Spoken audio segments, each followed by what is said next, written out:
Msanii anaitwa Malkia Karin amezua mjadala mtandaoni baada ya kuweka wazi madai ya kupigwa na mpenzi wake. Akielezea tukio hilo kupitia ukurasa wake wa Instagram, ameandika hivi: imagine mwanaume anampiga mwanamke wake namna hii kisa mapenzi.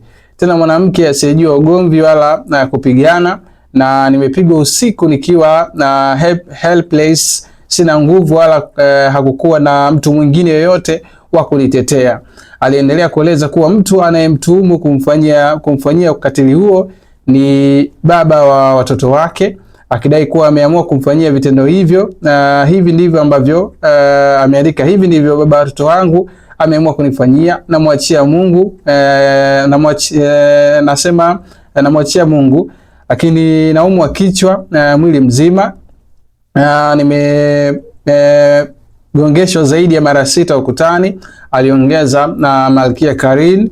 Sasa katika kile ambacho amekiandika kwenye ukurasa wake wa Instagram, ameonyesha baadhi ya picha, maeneo ya kichwani, kwenye mkono pale, umeona. Lakini wakati tukio hili linatokea, likanikumbusha moja ya matukio makubwa ambayo yatakuwa ni ya kukumbukwa.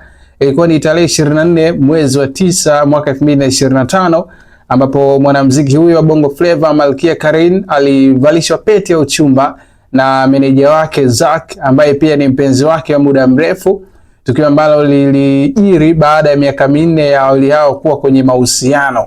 Katika video ambayo ilikuwa inaenea sana mitandaoni, Zack alionekana akimpelekea Malkia Karin zawadi maalum, ikiwemo pete ya uchumba, kadi yenye ujumbe wa mapenzi na simu mpya.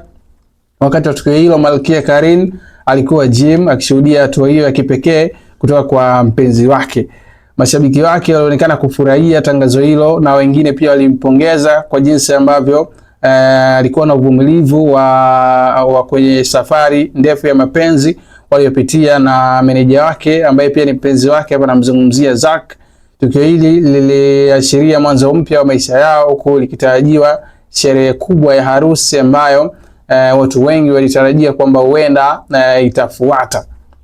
Sasa kauli hiyo imeibua hisia kali kutoka kwa mashabiki na wadau wa mitandao ya kijamii, wengi wakilaani vitendo vya ukatili wa majumbani na kumtaka msanii huyo kuchukua hatua za kisheria ili kupata haki yake. Sasa hapa watu wanasubiri kuona kwamba Malkia Karin atamchukulia hatua ama atakaa kimya, kwa sababu alinukuliwa hivi karibuni akisema kwamba anampenda sana mpenzi wake.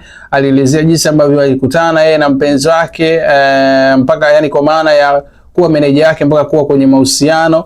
Kwa ni vitu ambavyo kusema kweli mpaka sasa hivi vimewaacha watu njia panda, lakini Malkia Karin yeye ndo mwenye kujua zaidi undani wa hili jambo limekaa. Lakini kwa upande wa Zack, yeye hajazungumza chochote kuhusiana na ufafanuzi, lakini taarifa hii imewashtua watu wengi sana, kwa Malkia Karin kupigwa na mpenzi wake akigongeshwa ukutani zaidi ya mara 6.